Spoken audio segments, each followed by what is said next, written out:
I thought we did some good things. After watching the film, I was really proud of a lot of things we did this past Saturday. It's always good getting the opener under your belt and getting that victory. It'll make it much easier to be hard on our players this week about certain aspects of the game that we need to clean up and get better. Looking forward to this week's challenge, going down to the Swamp and first SEC game and division opponent. So, we have a lot of work to do. I was pleased with many of the guys' efforts this past Saturday, and there's quite a few things we need to get cleaned up. Questions? Mark, when you looked at the film, what did you think of the quarterbacks and what's kind of the plan for those guys? Yeah, both guys did some really good things, and both did some things that you would expect for first-time playing. So I really enjoy having both guys. I've talked about that all camp. They both did some very good things, and again, I appreciate Gunner stepping in a difficult situation and making some plays and putting it in the end zone. That was really important for us at that point to go in leading after giving up 4 turnovers in the first half. That's doesn't happen very often. So that was a big touchdown for him and really sparked us. But it was also good to get Terry back in the second half and to play well.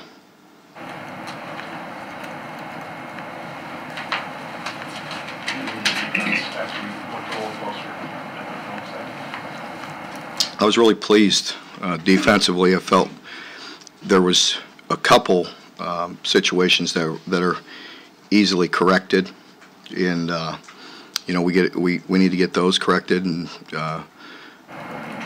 one of the scores that led to one of their longer pass plays of the day really should have been a short gain.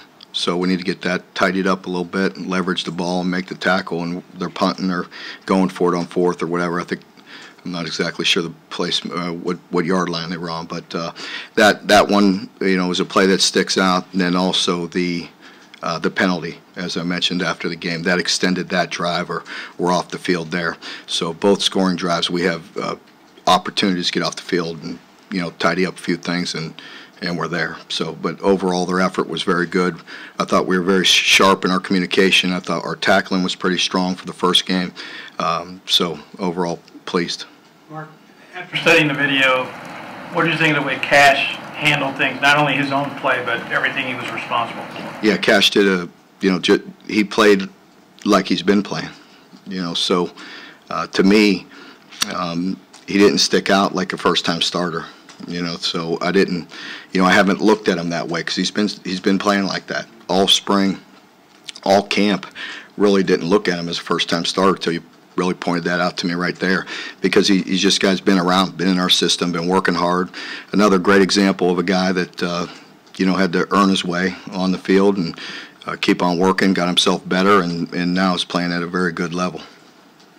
How did you think your left offensive tackle had it? They did a good job. They got, the one that sticks out to everybody, Nasir gave up the pressure and the hold early. After that, I thought they both did some very good things.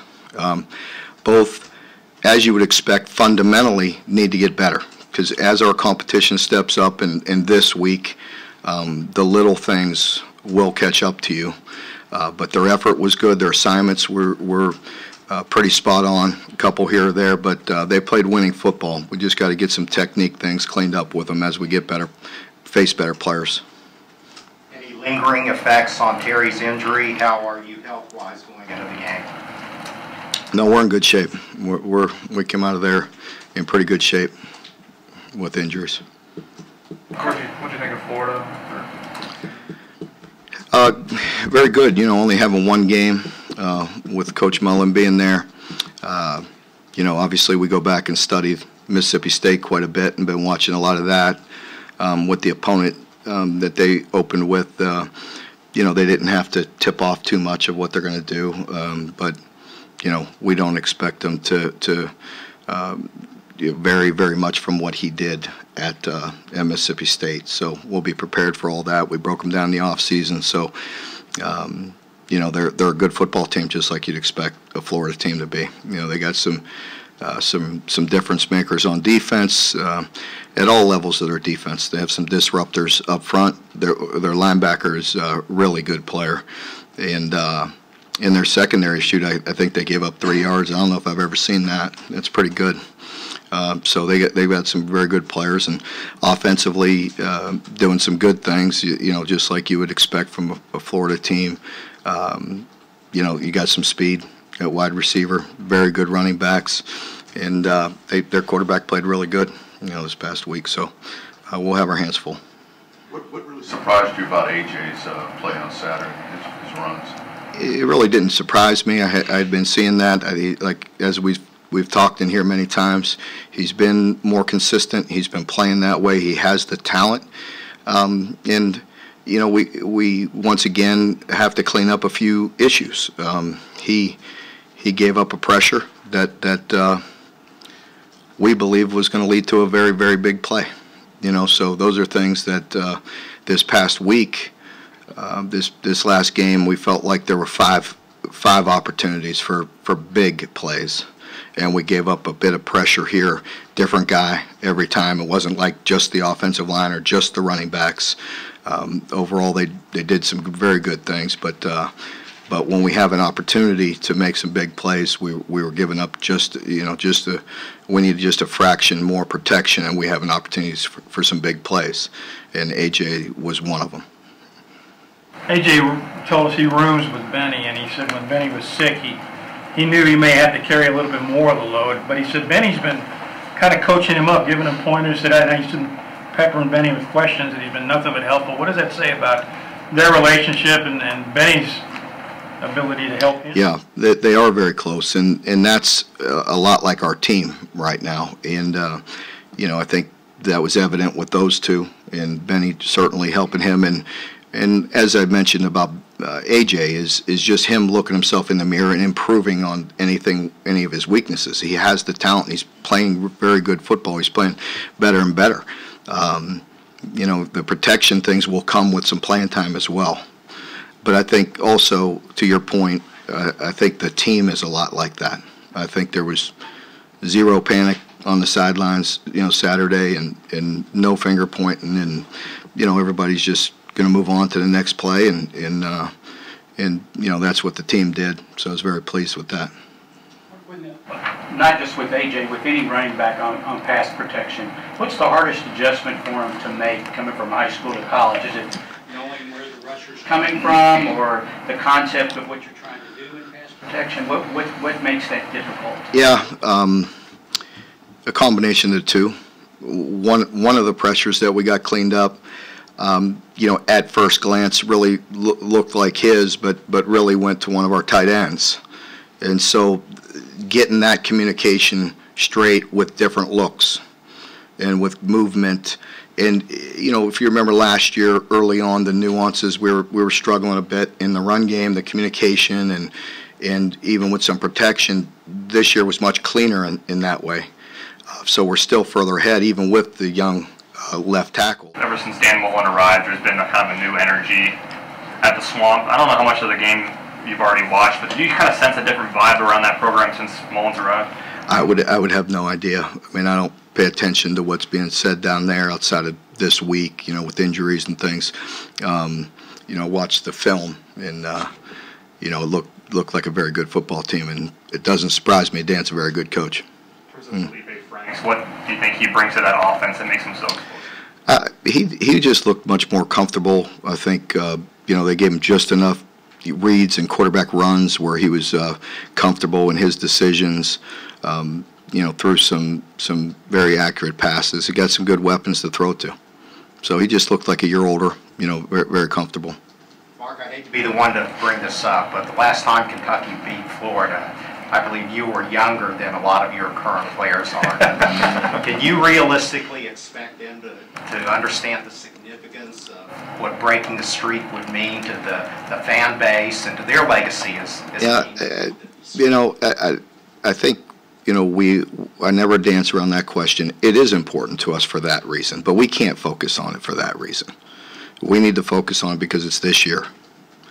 It's an SEC team. It's in the East, and we want to win some football games, and they're next on the schedule, and that's truthfully what it is about. These guys cannot worry about 30-some years and all that. They really can't. Winning is important to our team each and every week, and that's the approach we'll have. Mark, will you talk to your kids about last year at all, or you just let it's gone, move on? Well, yeah, you really don't go back to last year because it's a new staff. If it were, obviously we'd watch the film. We'll go back to last year Mississippi State, and we'll watch quite a bit of that. Do you think your team draws confidence because they could have won that game? And risk, just putting a negative thought in the mind by even going back to that? Yeah, I really don't ever really dance around that. Like I said, it is what it is. Our players read and they understand what's going on, and I could tell them to stay off social media and reading articles, but that's not going to be the case. So again, our concentration needs to be on what we have to do this year. Once again, when I'm back up here in several weeks and you're asking me about the South Carolina, I'm going to say that means absolutely nothing to me last year. So why, on the reverse, should it really matter? So it's about what we do this year, how we play, how we prepare. Are we making plays at the right times and those things? Do you expect to have a short ovation, your quarterbacks, with it being an SEC opponent, division opponent? No, you've watched me, if you covered me for years that I've been here, I really don't believe in having a short leash for a quarterback. Again, within reason. I'm not going to sit here and tell you how everything's going to play out because I don't know. Hinshaw talked about the growth in the quarterbacks between scrimmage 1 and scrimmage 2 after they were able to watch themselves and figure some things out. Do you expect that sort of growth between game 1 and game 2? I do. I think there's some things that are easy fixes, but there are some things that that are going to be a work in progress, and we have to get on that quickly. The last time we broke in a new quarterback, 2 years ago, we were, our turnovers were up. And last year, Stephen did a great job, and our team did a great job, and our turnovers were really down outside of the one game, and when it got contagious, and that can't happen again. So I know, we'll concentrate on protecting the football. What did you see from your defensive line, especially the interior guys and what they were able to do? I felt like we played quite a few guys, kept them fresh. I think in the first game, some of that, popped up. I thought our team was in really good condition. If you watch games, at all this weekend, I mean, it's hot, and guys are cramping up, and I felt like our team was really strong and in good condition, and it does help to have some depth at defensive line in particular. So those guys, I thought, did some good things. We were able to go deep. We're always looking for some impact plays, but if nothing else, the defense was very, very sound, and everybody was taking care of their primary responsibilities, and we got a chance when you do that. Bouvier laid down his tempo that was the other day as far as receiving. Mm-hmm. How much do you govern his punt returns, what he don't feel, what he does feel, what he don't feel? I thought he did a good job. Like I said, early in the game, there were some really difficult punts to field. Later, there were some equally difficult punts, and he did a good job of securing those for us. Obviously, he put one on the ground later too, and that's what I talked to him about on the field. And again today, I'll talk to him about it. At that point, he did a great job. He saved us yards by fielding it. Get what he can and get down, and not try to do too much. He probably already saved, maybe 15 yards in hidden yardage right there by fielding that ball. So at that point, we got to be aware and get down. Take what you can get and get down, and we'll work on that. But that's the first time I've ever seen that kid put the ball on the ground. So he'll be fine. But I thought our special teams really did a great job. I want to say we gained in the neighborhood of 60-some-odd yards in special teams and hidden yardage, and that's a big factor. We're looking for plus 15, so that was significant. Mark, was there anybody Saturday who maybe coming into the game you were not quite sure how they were going to do, but who really impressed you and kind of stuck out? Well, I think, you have to go to the left tackles because they had a lot of pressure on them. And, I was really proud with the way they played. We expected them to do that, and we expect them to get better. But they played winning football, and they had a great attitude. What have you seen from EJ since all of that stuff happened in the spring? And he talked about just sort of gratitude after the game on Saturday about getting a chance. And I mean, has he grown in the way that you were hoping he would?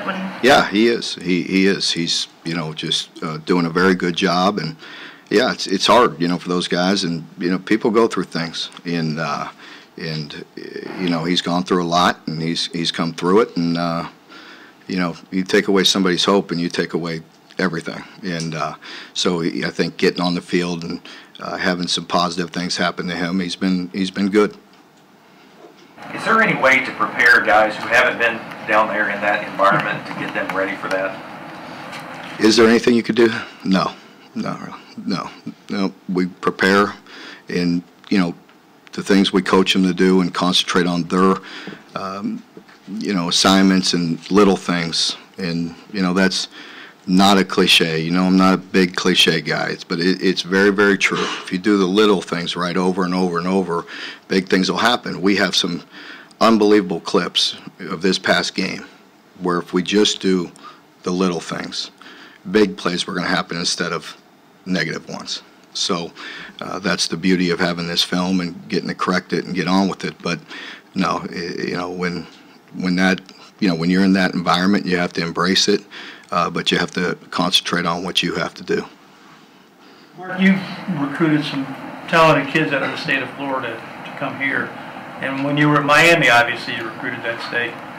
What is it like recruiting down there where it seems like every high school that you stop at has got a 4- or 5-star kid waiting to play football? Yeah, I was at 3 schools down there. I coached at South Florida, Florida State, and Miami. And so I've been through there for years, and a lot of good players. And what's it like? I think there's just a lot of players playing football. They're outside working, and some good players, good coaches, good programs.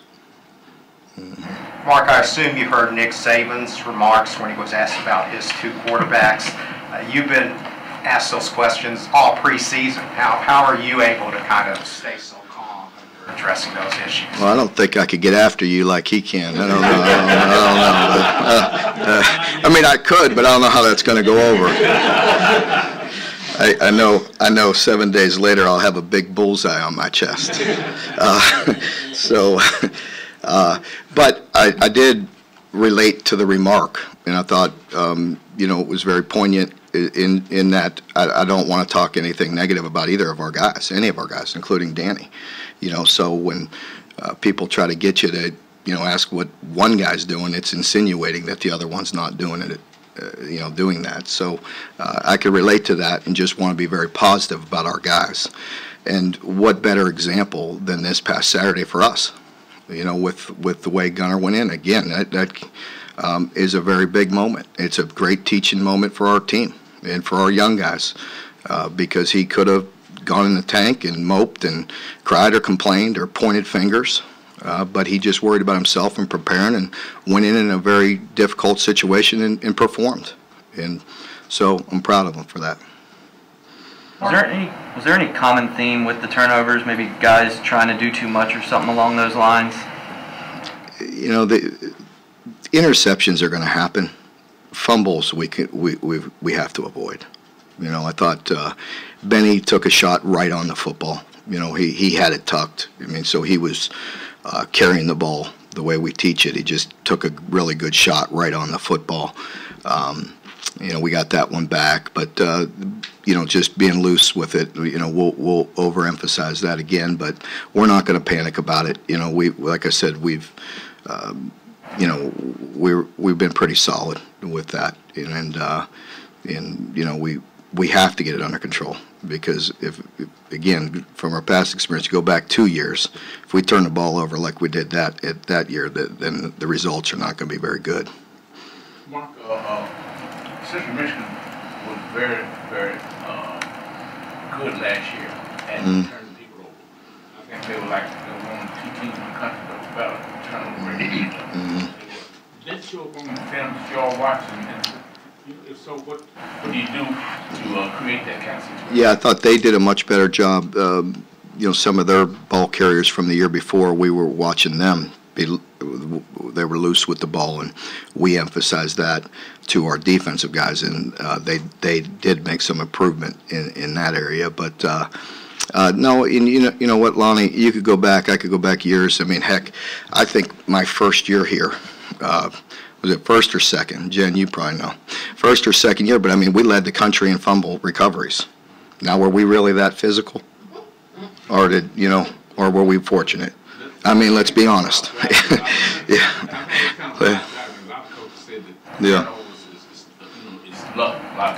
Well, that's what I'm saying. We led the country, I want to say, or one of you will look it up and correct me, but we were very, very high in fumble recoveries. And believe me, we were not that physical of a team, and we were fortunate to get the ball.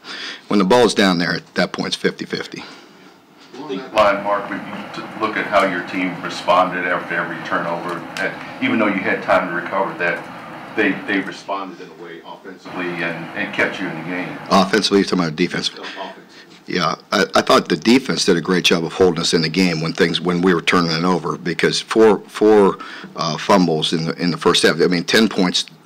Defense wasn't wasn't on the field for 7 and held them to 0 yards and a field goal on another. So I think that was really big, but also having each other's back, yes, and then the offense coming back, putting points on the board, and keeping the positive energy, and winning the halftime. And again, no panic. Let's make the corrections and go out there. And I thought we played a very good second half. Obviously, you got against Dan Mullen and Todd Grant a bunch of times. They've gone against you. Would you rather play coaches that you're familiar with like that you've competed with a bunch of times over the years, or who also know a lot about you as well, or somebody who's new in a new system? Yeah, I guess so. I mean, you know how it is with me. I mean, it is what it is. I really don't dwell on it or worry about it one way or another. Just approach each situation with what it is. They're good coaches, and but we just got to continue to do our job and concentrate on what we're doing. We really don't worry too much about what others do, other than game plan it and trying to get it, get the ball moved or stop them. But they're good coaches, and we have a lot of respect for them. Mark, you talked about how you really can't prepare anybody for the swamp, but in 2014, and I know all those guys are gone now, you had kids making plays really all night, and you kind of took the crowd out of the game for a lot of it. Yeah. Do you talk to your kids about that kind of thing, like just go down and execute and Well, I think we do, but we more, again, worry about us. And so if you're going to use history as a past example, the last time we went down there, we didn't start very fast. And we certainly didn't start very good, Saturday. So I think that is one point that football-wise will communicate right away is getting a fast start, because you do let it get away from you, and you let that fans get involved, and you let them get aggressive on both sides of the ball. Then things can get out of hand real quick, and you see that in a lot of those environments. If you watch, some of these places, and when the fans are going to explode, you can't give them that opportunity. So I think getting off to a fast start is important. Mark, you often talked about winning a game that gives you a great percentage chance of winning the game. Getting off to a fast start, does that also give you a high percentage of being able to win the game? Getting off to a fast start, I don't know what whether that would change the percentages or not. But your other point about running the ball is definitely a factor. As I've mentioned many times, the teams that outrush are going to have a higher percentage of winning. It's not guaranteed, but it's important. So. But you're also playing a very physical team, so you got to have some balance. So I think if you just look at last year's game against Florida, personnel-wise, you talked about that, with not scheme but just personnel-wise. I thought coaches did a really good job of keeping them off balance early on early downs. I talk about back in the spring, DeAndre Square cost me that as coaching staff. Talk about how he played against He did very good for his first game. A lot like we have been seeing out of him. We really wanted to get Chris some more reps, but yeah, DeAndre is doing some good things. Mark, after you look at the film, other than the left tackles, is there anybody in the offensive line that played really well? George Asafo played extremely good. Yeah, he had a really good game. George has been a solid player, as you know, for years. He's was named the captain by his teammates and went out and played a very good game.